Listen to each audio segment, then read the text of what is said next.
ورسوله الكريم أما بعد আশরাফির মুসলিউদ্দিন রহমাতুল্লাহি আলাইহি মডেল মাদ্রাসার তৃতীয়তম বার্ষিক ইসালে সাব মাহফিলে উপস্থিত আছেন আমাদের মহামুরব্বী সন্তোষপুর দরবার শরীফের আলা হযরত পীর সাহেব হুজুর কেবলা মাদ্দাজিল্লাহুল আলী।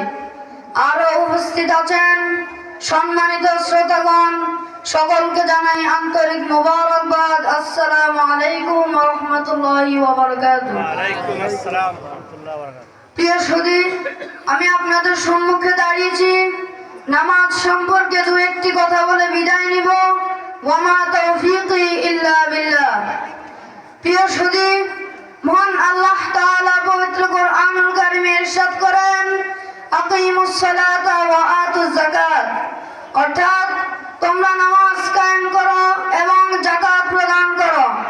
নামাজ একটা গুরুত্বপূর্ণ ইবাদত, কেননা মহান আল্লাহ তাআলা পবিত্র কোরআনুল কারীমের 82 জায়গায় নামাজ কায়েমের কথা বলেছেন। প্রিয় সুধী, মহান আল্লাহ তাআলা আরো বলেছেন, قد أفلح المؤمنون الذين هم في صلاتهم خاشعون, অর্থাৎ ওই সকল মুমিনগণই সফল হয়েছে যারা তাদের নামাজ বিনয়ের সাথে আদায় করেছে। প্রিয় সুধী, এজন্য মহান আল্লাহ তাআলা আরো বলেছেন, নামাজ মানুষকে সকল অন্যায় ও খারাপ কাজ থেকে বিরত রাখে। এজন্য রাসূলুল্লাহ সাল্লাল্লাহু আলাইহি ওয়াসাল্লাম ইরশাদ করেন, ইসলামের ভিত্তি হলো 5টি।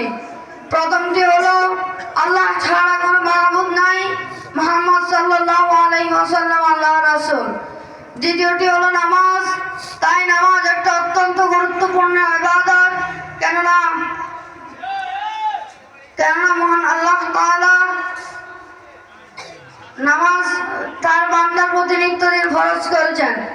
প্রিয় সুধী, এজন্য রাসূলুল্লাহ সাল্লাল্লাহু আলাইহি ওয়াসাল্লাম আরো ইরশাদ করেন, মান তারাকাস সালাতা মুতাআম্মিদান ফাকাদ কাফার, অর্থাৎ যে ব্যক্তি ইচ্ছাকৃতভাবে নামাজ ত্যাগ করলো সে যেন কুফরি করলো। অন্য হাদিসে রাসূলুল্লাহ সাল্লাল্লাহু আলাইহি ওয়াসাল্লাম ইরশাদ করেন, মুসলমান ও কাফেরদের মধ্যে পার্থক্য হলো নামাজ। যে নামাজ বাদ দিল সে যেন কুফরি করলো। তাই আমাদের উচিত 5 ওয়াক্ত নামাজ জামাতের সাথে আদায় করা। মহান আল্লাহ তাআলা আমাদের 5 ওয়াক্ত নামাজ জামাতের সাথে আদায় করার তৌফিক দান করুক। সকলে বলুন আমিন। আর আওয়াজ দিয়ে সকলে বলুন আমিন। আপনারা আমার জন্য দোয়া করবেন, মহান আল্লাহ তাআলা যেন আমাকে হক্কানি আলেম হিসেবে কবুল করে। আসসালামু আলাইকুম ওয়া রাহমাতুল্লাহি ওয়া বারাকাতুহু।